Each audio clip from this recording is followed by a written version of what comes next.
राज्यात 2 वर्षापूर्वी एकनाथ शिंदे यांनी काही आमदार, खासदार आणि नेते घेऊन उद्धव ठाकरे यांच्यापासून वेगळी शिवसेना घेतली आणि त्यानंतर शिवसेनेत जो ठाकरेंचा इतिहास होता आक्रमकता, परंतु शिंदेच्या नेतृत्वाखालील नेते मात्र आक्रमकता विसरली आणि आता भाजपाचे नेते थेट त्यांची लायकीच काढायला लागले।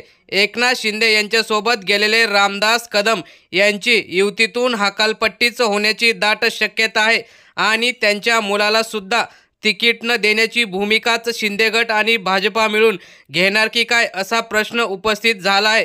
नेमकं झाले काय ते आपण बघूया।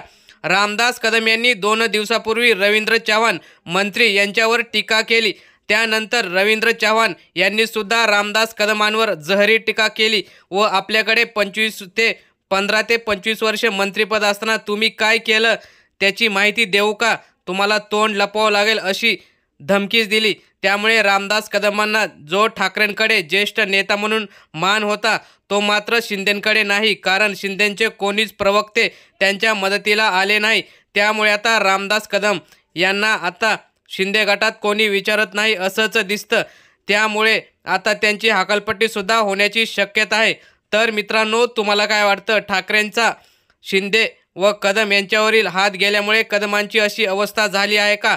आपल्या प्रतिक्रिया कमेंट बॉक्समध्ये जरूर कळवा। धन्यवाद।